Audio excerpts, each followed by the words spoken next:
Hello, my name is Cyrus. This week I wrote and recorded a song in the style of an artist I had never heard before. I did this by crowdsourcing all kinds of suggestions from my lovely Facebook friends on bands that they think I've never heard before. Most of them I didn't, some of them I did. And at the beginning of the week I checked all of them out and I picked one that just felt like I vibed with it. Not even necessarily the most, but the most in terms of like the prospect of trying to copycat it immediately. I ended up picking the Japanese artist MIYAVI. I think I pronounced that correct. I don't even know, to be honest with you. But anyway, he's pretty awesome. He's a producer and guitarist from Japan. Really great guitar player, pretty like typical but really tight, groovy, kind of dancey pop stuff. While I unfortunately was not able to imitate his awesome hair or his effeminate sexiness, I do believe I did a pretty good job of imitating his style. So here it is. Hey, I'm feeling like my atoms deep inside, spiraling round and around, and when they collide, that's how you know that you're alive.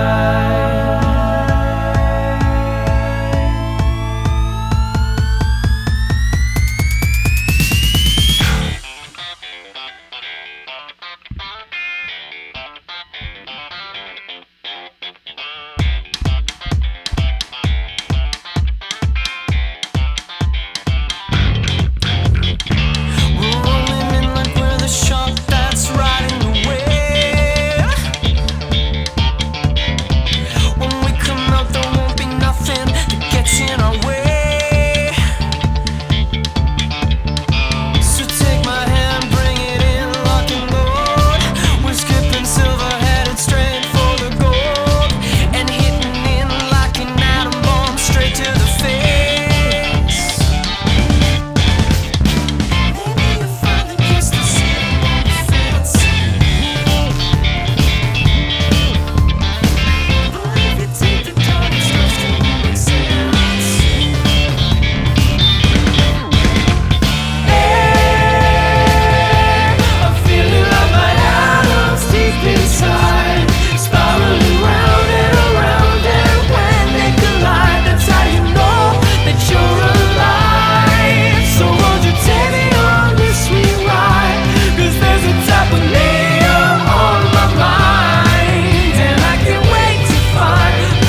So in trying to go about this, there were a couple notes I took. I guess the first things that I noticed were broad stylistic notes. Obviously, it's kind of like a funky, dancey pop style. A lot of his music is in minor keys, and it's all pretty diatonic, and most of it's in 4/4. It's pop grooves, pretty up tempo, energetic stuff. The instrumentation is kind of where things get a little more specific.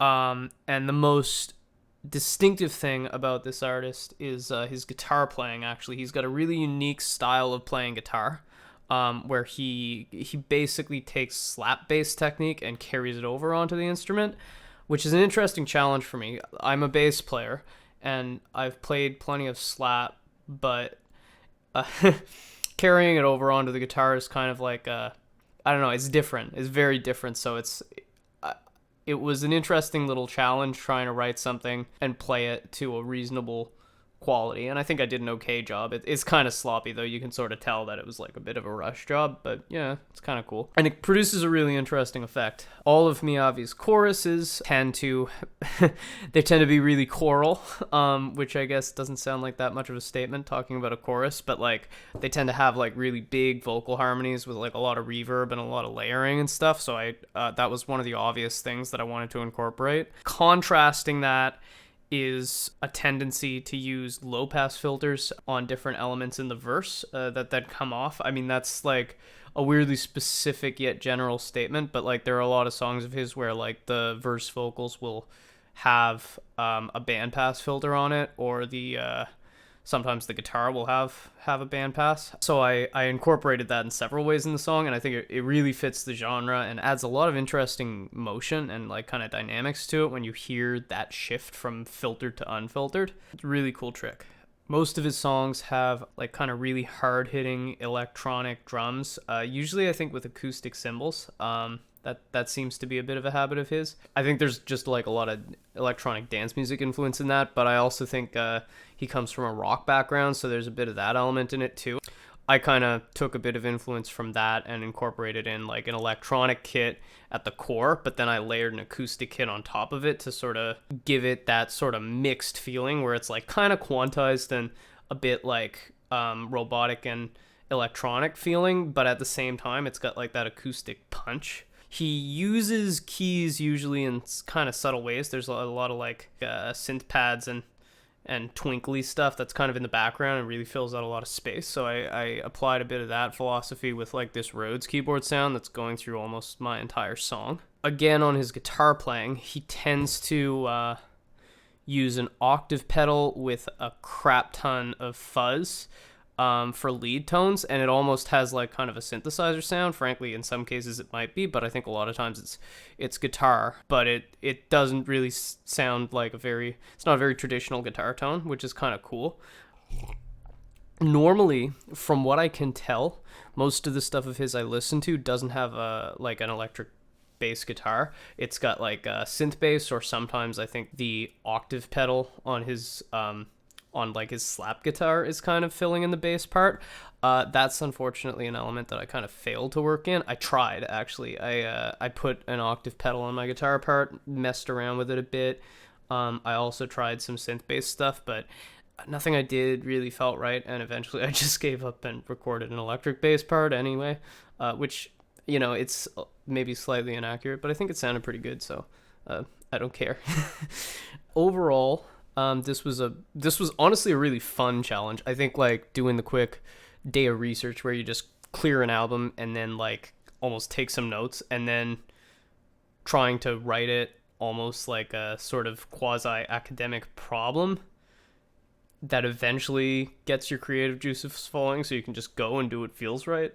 It was a really cool process, and it's cool to have some success sort of doing something that is clearly a little bit outside of like what you normally sound like, which is naturally what's going to happen if you try to imitate someone else. I think the biggest takeaway from this exercise for me this time was kind of the ability to detach myself from the writing and recording process, because I'm trying to like do a somewhat accurate depiction of this other artist's style who's really well established. It makes it feel less personal, I guess. It takes a certain weight off and adds a certain level of distance that lets the songwriting process be more objective, which I think is a good thing. And I think a lot of times, like, you can take this too far, but sometimes it's good to apply that to your own songs because I think as artists, a lot of us struggle, at least I know I do, with kind of overthinking things. And how do I put it? Sometimes you don't make the best decisions because you've got like this preconceived notion of what you're trying to do or what a decision you make in your own music should feel like when you're making it. And it's a little hard to explain exactly what that feels like, but I think in general, it just can create a lot of stagnation on your own music or a lot of doing things not necessarily because they're the right things to do, but because they feel like that's what you should do to keep it, not even to keep it you, but I don't know what I'm trying to say. Anyway, I guess the summary is that the objectivity of putting some distance between your own identity as an artist and the thing you're working on is good in small measures. I think you can definitely take that too far if you like work on your own music in a totally clinical and removed way, then it's probably going to come out kind of generic and shitty. But at the same time, it's good when you need to, when you're stuck, and just to kind of keep an eye on yourself to make sure you don't get too off the wall. It's good to kind of have that top-down objective view. Before I go, I'm just going to assume that if you somehow manage to make it this far in the video, you probably give a shit that I have an album coming out next month, June 12th. It's my debut record. It's called Deconvolution. It's everywhere. Don't really have that much else to say about it, but I think it's pretty cool. And if you actually cared about what I'm talking about enough to stick it through to the end, then you will probably like the record. Yeah. So, yeah. Check that out. There's a couple singles out now. Anyway, bye.